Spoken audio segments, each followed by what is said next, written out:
Well, hi there. It's me, Jessie, and I'm here to talk to you about my site-specific project. You might be asking, Jessie, why are you holding a fish? Well, for one, my phone doesn't have a headphone jack anymore because I engineered those out. Name of my site-specific project, which is Appalachian cryptids. Now, when you think about Appalachian cryptids, you might think about Mothman, the Jersey Devil. I'm here to talk about a very specific region of Appalachia, though. That is the Tennessee Appalachia and their cryptids, because oh boy, did I hear a lot about them growing up, and I wanted to share that with y'all. And because a lot of them are such they can only be found in certain places, I felt it'd be perfect for this project. Alright, so the first one that I decided to create was the Wampus Cat. The Wampus Cat originates in Cherokee mythology or folklore or legend.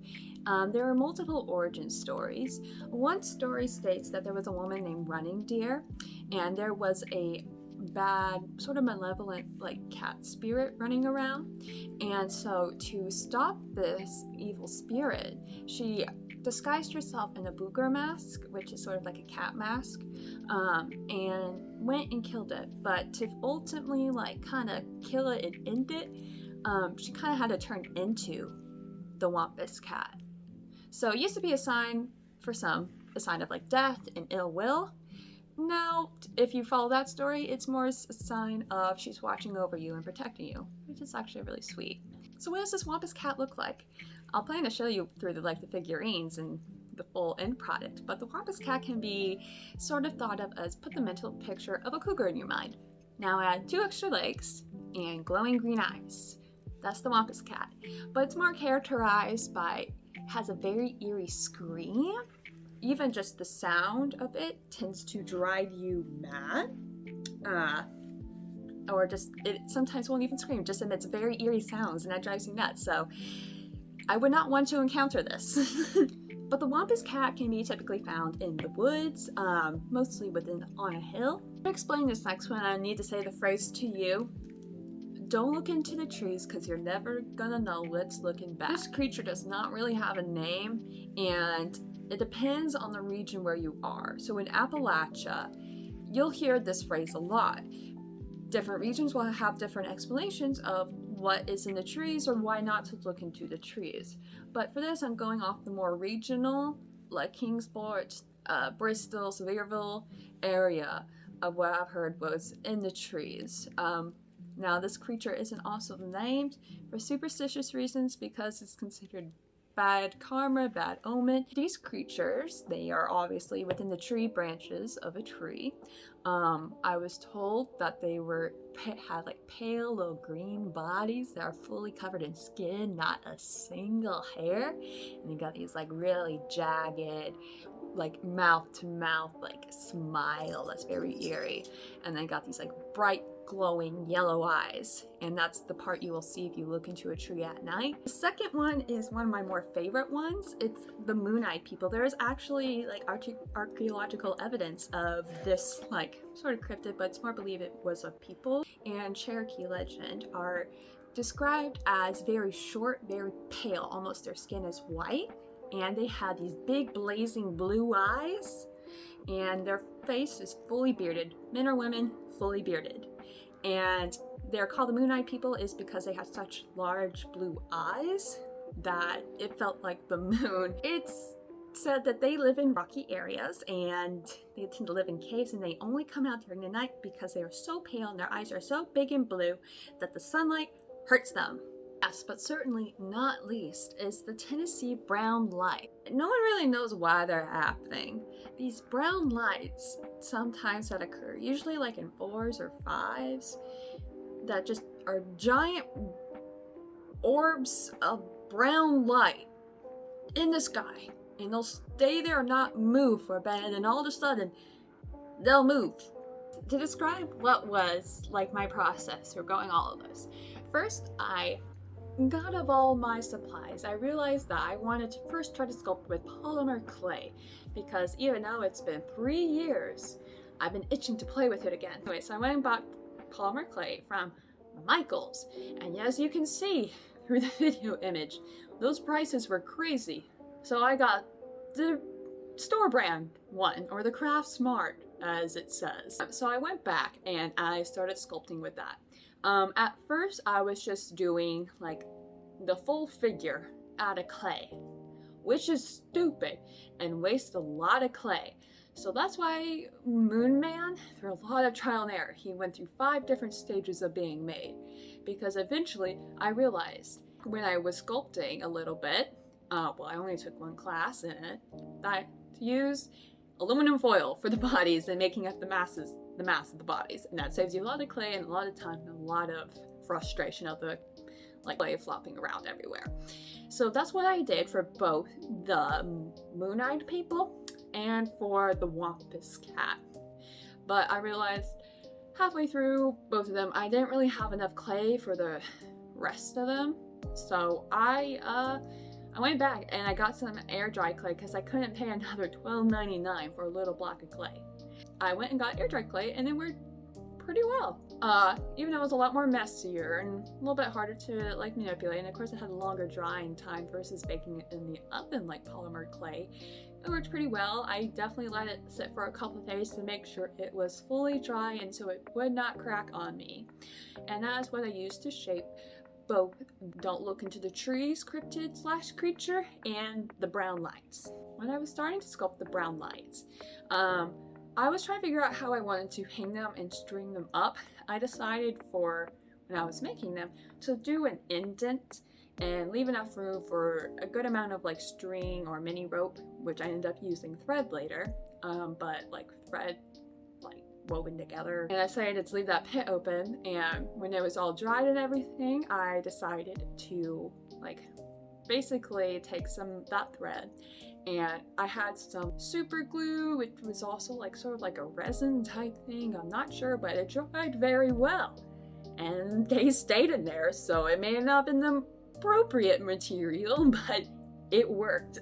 As for my little Don't Look Into the Trees little guy, I really want to have him hang on a branch in a tree I picked out specifically for him. I took basically like one of my carving tools from my printmaking classes and I sculpted him on top of it.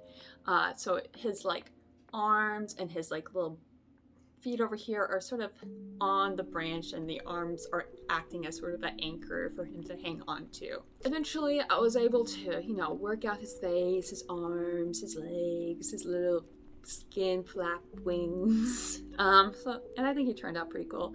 And I decided to make his body a little bit more darker so that he would blend into the tree a little bit more, and so you just see these bright yellow eyes looking straight at you.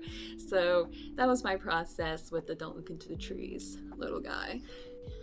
For the Moon-Eyed people, I decided to make a Moon-Eyed man, and as I said, there was a lot of trials and errors with him, but in the design I decided to make their eyes like actual little moons, just for an artistic little flair, you know.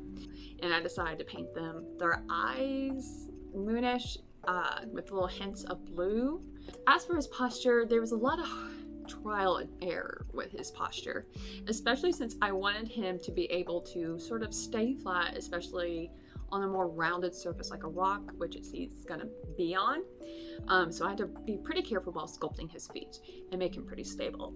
So that is why he has a bit of a unique posture, but also I liked that because he's little, he's gonna be looking up to you, and so you're gonna see those blazing blue moons. Make him a little more uncanny, if you will. For the Wampus cat, it was relatively kind of easy in my mind to sculpt him.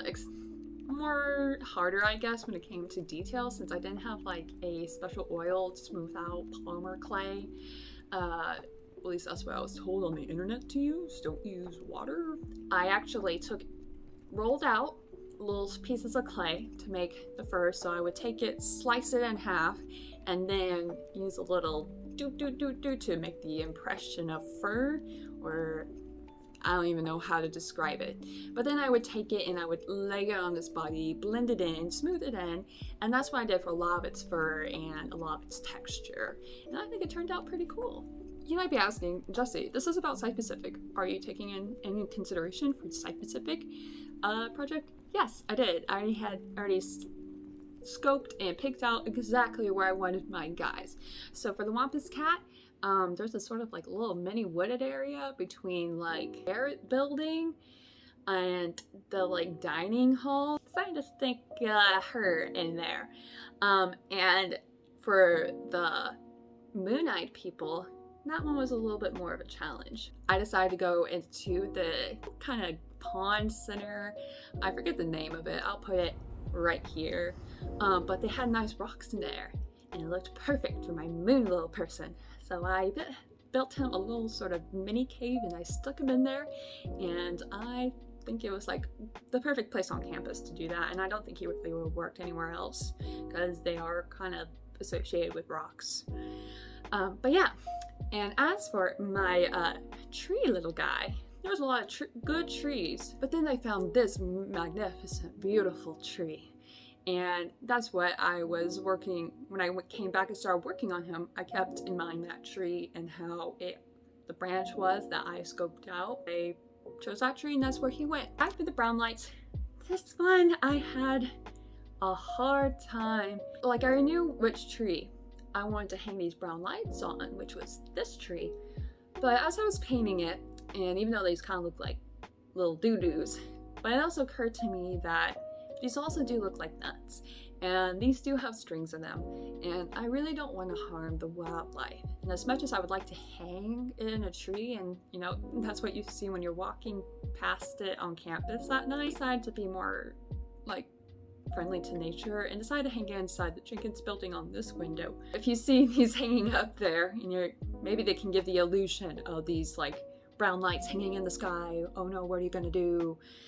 But so that was my compromise to try and be environmental friendly, because I think with site-specific projects, you always have to consider the environment and local wildlife that's nearby and not to endanger it, because that's like our responsibility as an artist to make sure that we're not harming anything and we're enhancing the site, not creating a danger to it.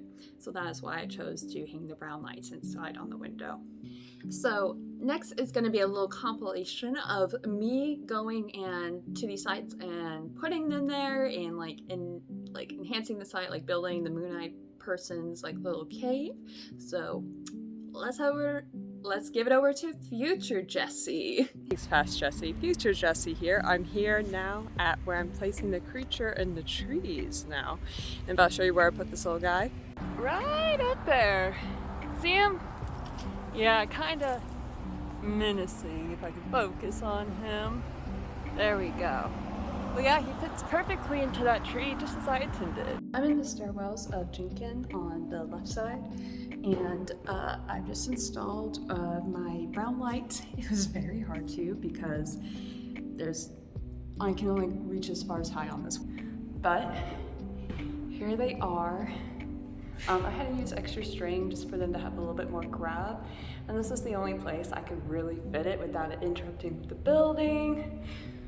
If I were to take up a step, it's still looking like it's in the sky, so yeah.